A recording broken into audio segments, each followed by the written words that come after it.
Contame cuál es la importancia de la Semana Mundial del Inversor a nivel internacional y a nivel de la Argentina.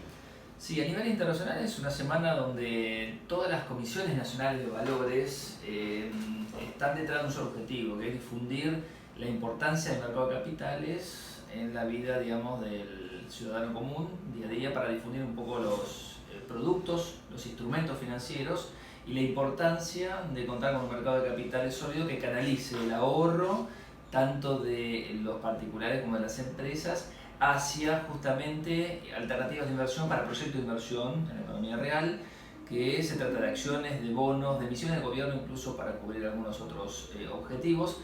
Y a la hora de invertir, digamos, que el inversor sepa, tenga conocimiento de los instrumentos básicos, pero también de la definición de los instrumentos básicos, los indicadores, tener conocimiento un poco de cómo se operan.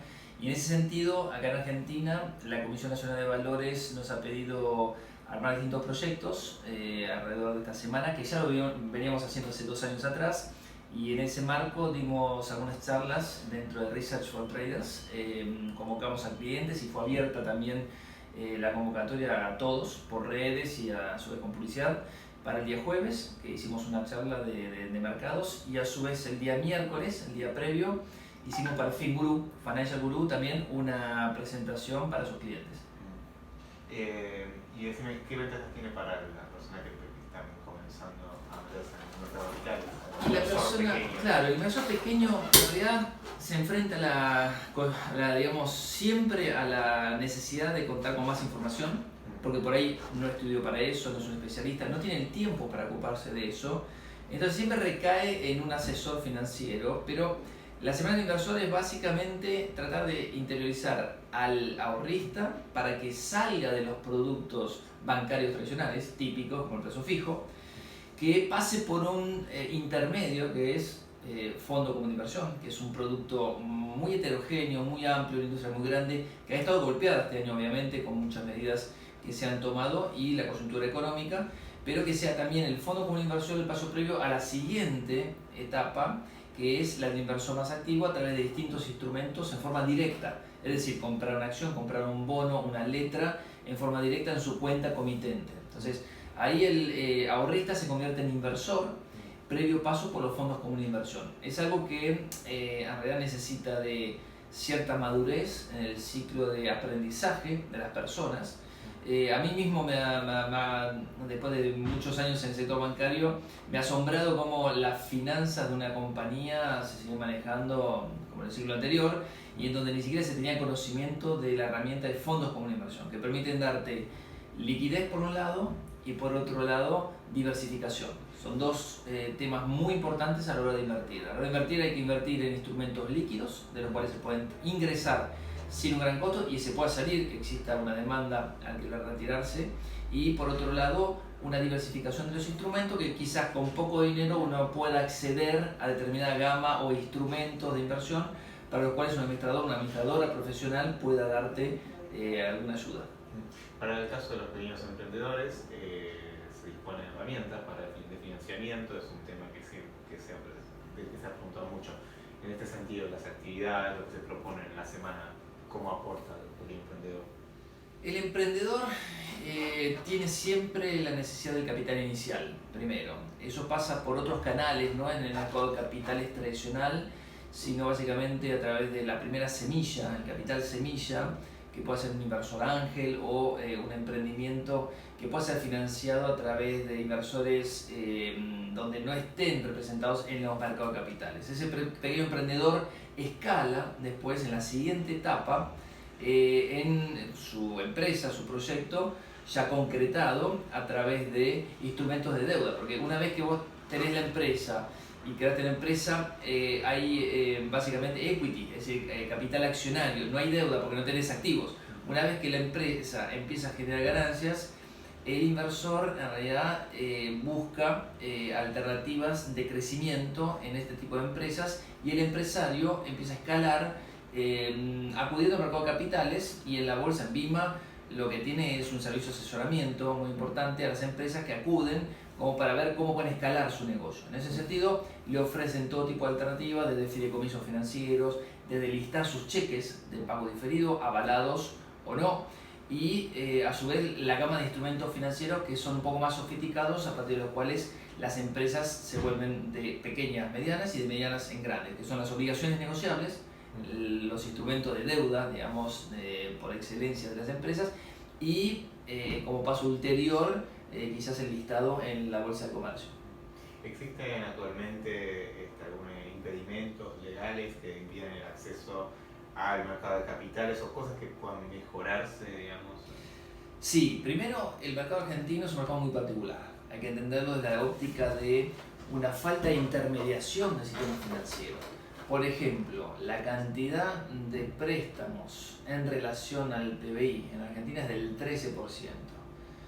Vas a Chile es del 120%. Vas a Brasil el 60%. El resto de los países, Colombia, Perú, están entre 60 y 80%.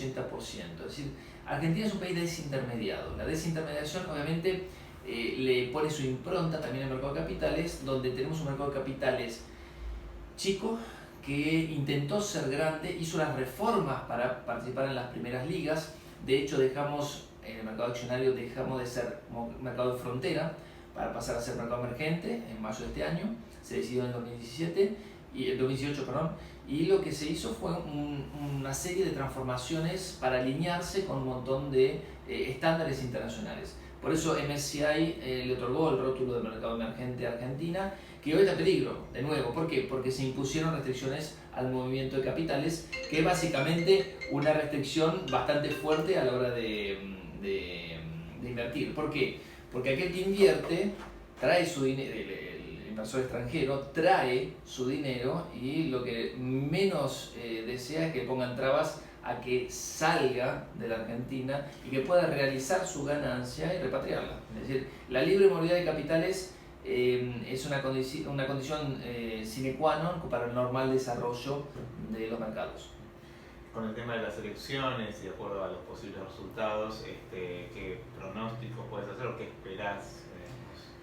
La verdad que ya no confío en las encuestas, así que quedó demostrado no solo acá, en Estados Unidos y en otros lados donde ha sorprendido para cualquier lado, digamos, el resultado de una elección respecto a las encuestas, con lo cual uno, si se guía por lo que se difunde en estos días, uno puede estar también tomando decisiones equivocadas, pero está claro que el mercado al menos descuenta un triunfo en primera rueda de Alberto Fernández y una vuelta totalmente para atrás con muchas de las reformas que se habían hecho en pos del desarrollo de un mercado de capitales, con ciertas medidas en los últimos 2 meses de emergencia, te diría, totalmente imprevistas. Fue un shock en los mercados que obviamente posicionan y condicionan al siguiente gobierno o quien tome las riendas a partir del 10 de diciembre. Así que en ese sentido los mercados de capitales a partir del 12 de agosto, el día de las PASO, tuvieron un shock enorme, negativo, enorme, al conocerse el cambio de signo posible que iba a darse a partir del 10 de diciembre. El Repo País pasó de 800 a 2000 puntos. Los credit for swap, es decir, esos instrumentos que determinan la probabilidad de default, en concreto, saltaron hasta más de 4100 puntos en este momento, y con picos de 4500, y estamos asistiendo a una falta de información básica en los mercados respecto a qué puede llegar a pasar con la deuda, ¿sí? Que la deuda es una deuda muy grande. Argentina tiene aproximadamente 310.000 millones de dólares de deuda. En el 2015 eran más o menos 250.000 millones de dólares, pero mucho en pesos. Hoy esa deuda que se tomó, además de déficit fiscal que se han financiado con deuda, heredados, se encuentran mayormente en dólares, con lo cual esos montos de deuda van a tener que ser encarados desde el punto de vista de la sustentabilidad de la deuda hacia adelante, en donde hoy la cuenta de PBI, de intereses en relación al PBI, escaló por arriba del 4%. ¿Sí? La deuda privada, que son más o menos 140.000 millones de dólares, solamente con bonistas son aproximadamente 60.000 millones de dólares, que debería ser algo manejable, pero, 100.000 millones de dólares, que debería ser manejable, pero que obviamente requiere toda una ingeniería hacia adelante como para hacerlo sustentable. No hay, el año que viene vencen 27.000 millones de dólares de capital, 11.000 millones de dólares de intereses. Entre los dos tenemos casi 40.000 millones de dólares en necesidades de capital por parte del gobierno, del sector público nacional nada más. No te tomo en cuenta ni siquiera las provincias ni las empresas.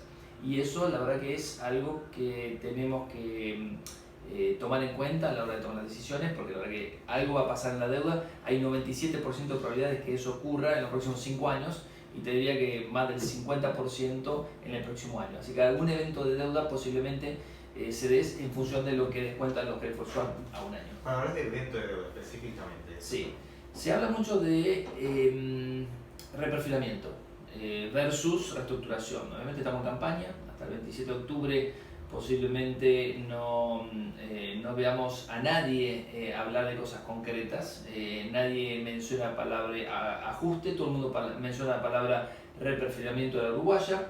Ahora, aquel que sabe qué es lo que pasó en Uruguay en el 2002, sabe que fue con dolor. Es decir, si tomamos las experiencias de Ucrania, la de Grecia y la de Uruguay, sabemos que posibles modelos, o Portugal incluso, peor todavía, como lo ha mencionado Alberto Fernández, sabemos que ha requerido un ajuste tremendo en el sector público, más que necesario.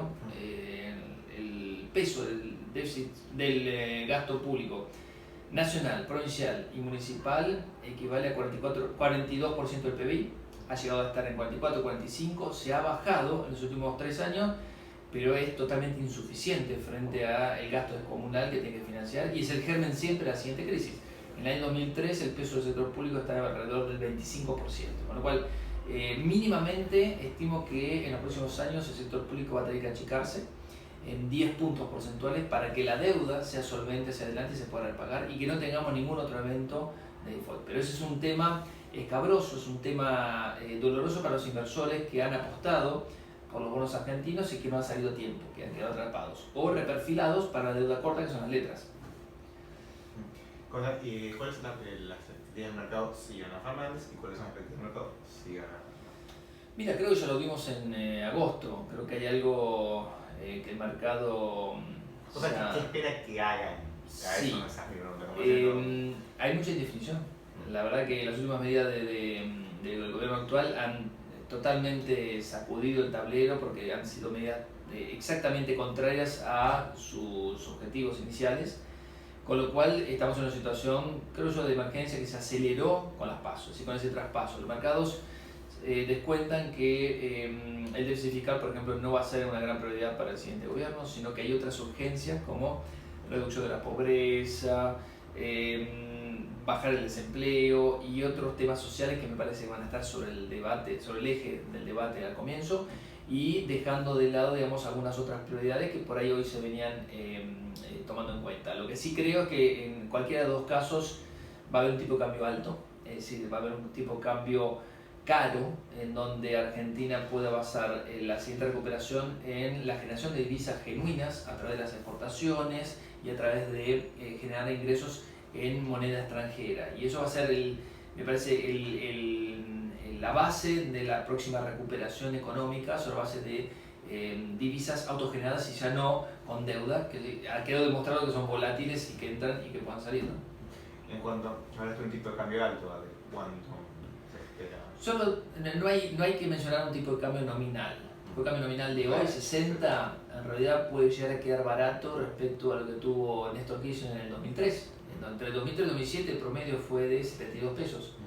Con lo cual podemos decir que todavía falta como para que alcance un valor de equilibrio. Pero ese no era tampoco un valor de equilibrio. La economía argentina estaba realmente en una situación que no está ahora, mucho peor, y en donde hubo 4 años de recesión previa que tuvo que soportar y se había dejado de pagar también la deuda. Hoy la deuda está performing hasta que veamos qué es lo que pasa, pero necesidades de la economía pasan por primero solucionar el problema de deuda y después ir a los temas sociales importantes, que creo son 2 temas pendientes que tiene que resolver el próximo gobierno.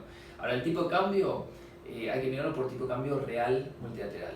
Hoy el Banco Central te da una estadística con los países que comerciamos, es decir, son los países vecinos, Estados Unidos, Brasil tiene un peso muy alto, pero Estados Unidos, Europa y Asia, donde toma en cuenta la tasa de inflación y los tipos de cambio. O sea, a medida que se devalúan más nuestros vecinos, nosotros nos apreciamos, es decir, somos menos competitivos. Si nosotros devaluamos más que Brasil, que Estados Unidos, que el dólar o que el euro, en realidad lo que hacemos es darle competitividad a nuestra moneda vía tipo de cambio nominal. Ahora, si al tipo de cambio nominal vos lo impulsás de 60 a 65, 65 a 67, 67 a 69, y al mismo tiempo la inflación te come ese beneficio en el tiempo, a lo largo del próximo año, vas a estar neutro en materia de competitividad, con lo cual los esfuerzos, volvemos a hablar de lo mismo, tienen que ir dirigidos hacia una reducción de la inflación.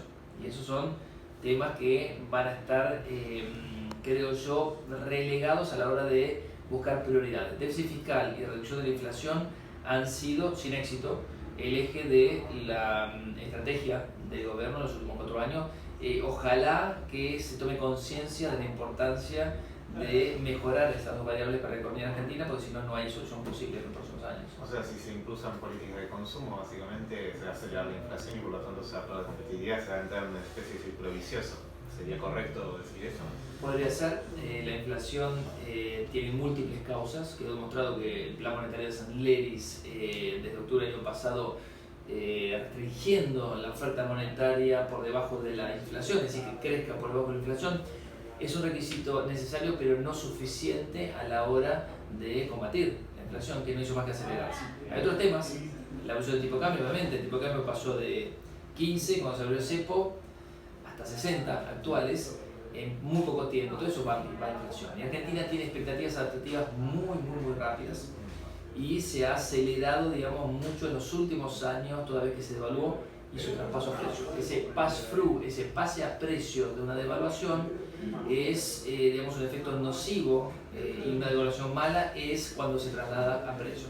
Por ejemplo, caso exitoso como el de Rusia, en la crisis rusa del año 98, que también hizo un default selectivo en los bonos internacionales nada más, la devaluación resultó ser muy exitosa porque se pasó 20% a precio en el siguiente año, con lo cual logró mejorar la competitividad y salir bajo forma de exportaciones de forma exitosa. Argentina, cuando vos ves qué es lo que licuó salarios.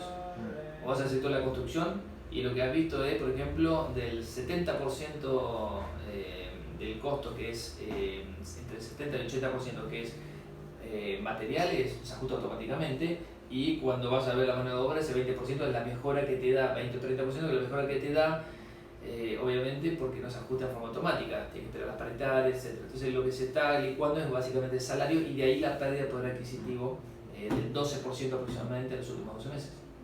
Y con respecto al precio de los commodities, ¿se espera que mejoren? Porque de alguna forma eso va a determinar el plan. No espero que mejoren mucho.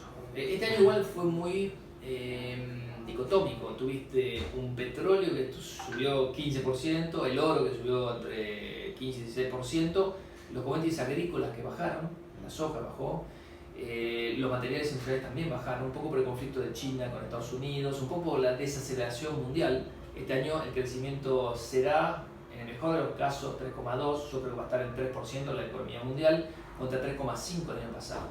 Todos los cañones apuntan a que el año que viene va a ser mejor que este año, pero no creo que sea así. A la luz de muchos indicadores adelantados del ciclo, como el ISM manufacturero de Estados Unidos, que está en el peor valor que se registró desde el año 2009.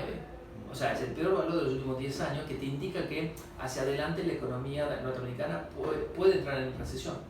Una recesión corta, pero Europa ya ha tomado cartas en el asunto, tiene tasa de interés negativa, la ha reforzado, de menos 0,4 pasó a menos 0,5, donde hay un programa nuevo de recompra de activos de 20.000 millones de euros mensuales y donde está asistiendo a su economía. Estados Unidos también bajando la tasa de interés, en este momento está en 1,75, 2, lo más probable es que baje a la zona del 1% para mediados del año que viene, y muchos bancos centrales del resto del mundo, sobre todo de países desarrollados, ayudando a que las economías no desaceleren tanto o que no entren en recesión. Alemania es un país que puede entrar en recesión, Italia la esquivó, pero puede entrar en recesión tranquilamente, y hay una estadística de Estados Unidos mediante la inversión de las curvas de rendimiento que hablan de un 36-37% de probabilidades, que es alto ese porcentaje, de que entre en una recesión en los próximos 12 meses. Toda vez que superó los 30%, cuando se acercó al 40% y se terminó dando la recesión. Así que eso funciona, y lo más probable es que tengamos, aunque sea un parate en la economía norteamericana, que era una de las más sólidas hasta ahora. El capital a nivel internacional, como no se está invirtiendo en capital productivo, está como sobrealimentando al capital financiero. ¿Se está dando una situación previa a la crisis de 2008? Estás hablando en términos internacionales. Sí. Bueno, se habla un poco de eso. Se habla un poco de eso. La cantidad de dinero que hay hoy respecto a 2008 es mucho mayor. De nuevo empiezan a aparecer focos de burbujas inmobiliarias. Si bien no es la situación del 2006, empezaron a haber resabios de ciudades con valores astronómicos, como la costa oeste de Estados Unidos, Hong Kong y en algunos lugares de Europa. Y donde empezaron a tener alguna reminiscencia de ese momento, bolsas en máximos, el S&P en 3.000 puntos, y donde tenés, digamos, un miedo de que con esta economía que se está desacelerando y donde tenés activos financieros demasiado ricos en valuación, puedas tener una depuración de precios por el lado de las bolsas interesante.